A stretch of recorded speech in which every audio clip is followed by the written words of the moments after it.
What is going on, guys? It is me, upperuniverse, back with another video, and today we are doing an exclusive interview with Josiah here. We just did a beatbox battle, but now we're going to be doing something that deals with what we're actually doing, or what he's actually doing, to be specific. So he's going to be talking about two things that he currently does. Um, and the first part that we're going to go through is his work with the fire department.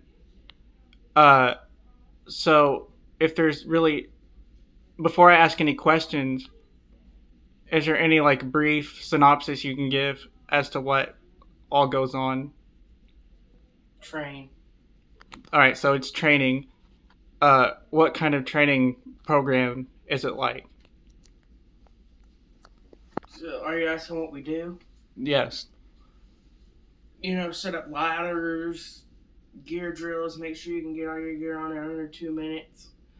All of your gear on in under 2 minutes. Um, that includes on air and everything. And be ready to go inside a burner builder in another 2 minutes.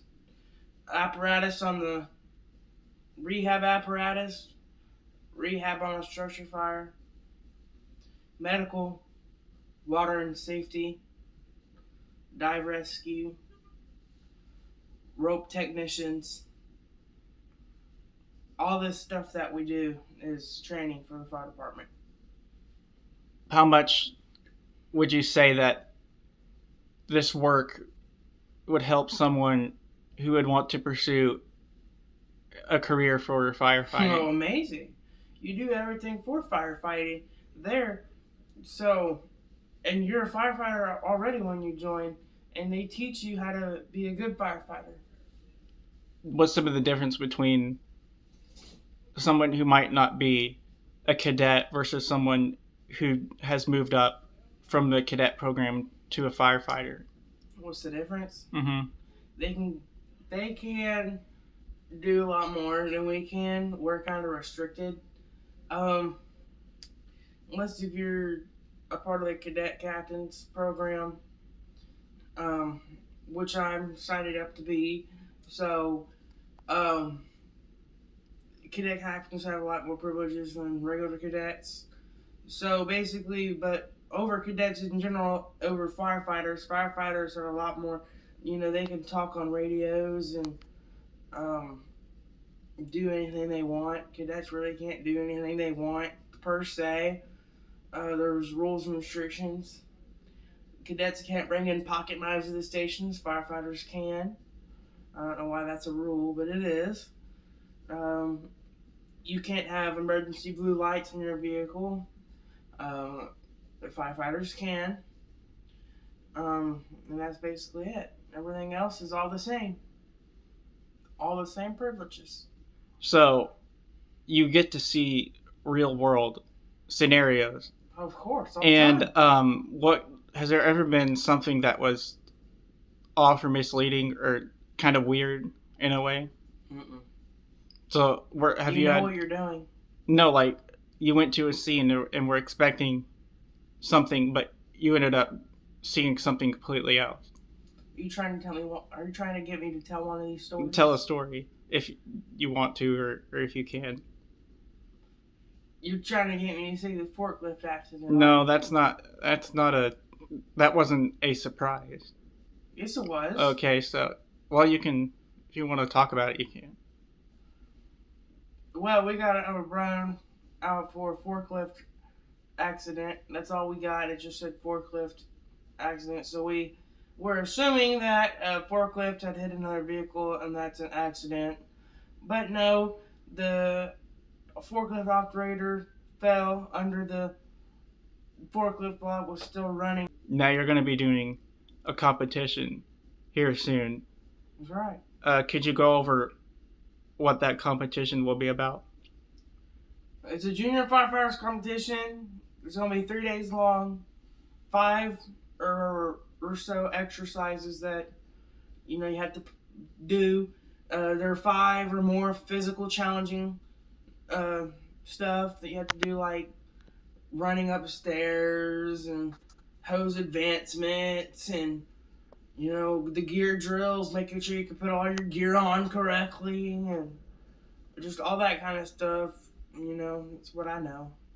There's a hammer sledge slider thing that you got to do. That's all I know. Now I'm going to maneuver over to lifeguarding.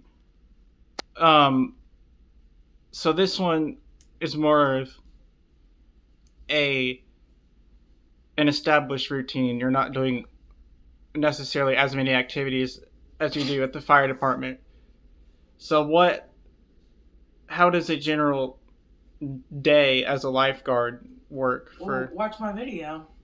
I've watched both your Q&As. Then it'll say it.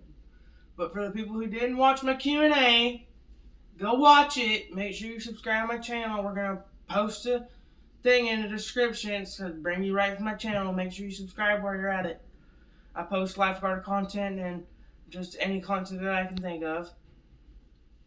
But your question was a day-to-day basis, what I do?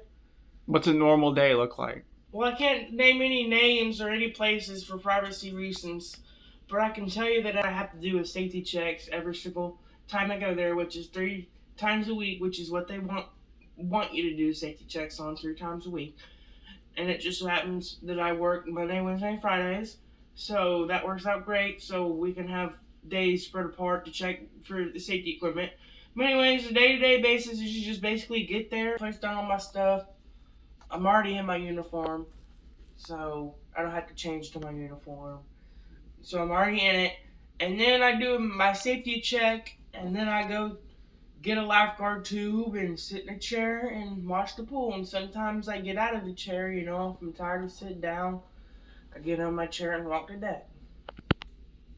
So with doing both lifeguarding and firefighting, sometimes overlapping days, has there ever been a time where you felt overwhelmed by all the? No.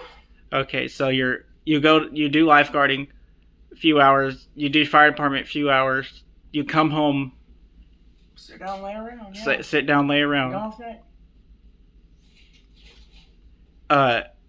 Do you want to take either one of these things further? What do you mean? Like, you're doing lifeguarding right now.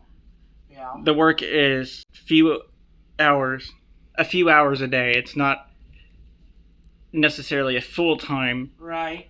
And your cadet volunteer work, are you interested in making those like long term careers? I'm going to be an EMT for the county that I'm in, and I'm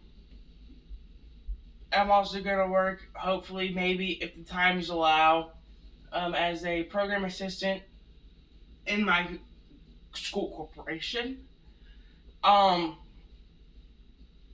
then, but right now, as far as I'm going to get more lifeguarding hours. So I applied to a brand new pool that's being built. Probably going to be open this summer. It doesn't look like it though. I drove past it. Does not look like any progress has been made. So I don't know if it'll be this summer, but they said this summer. But no. But I applied over there. They're going to give me a phone interview here soon. 10 minutes long, and hopefully I get accepted over there as well. And the times don't interfere with my other lifeguard job plans. Alright, so that is the interview for Josiah. Thank you guys for watching, and subscribe to join the universe. And subscribe to join the club for me.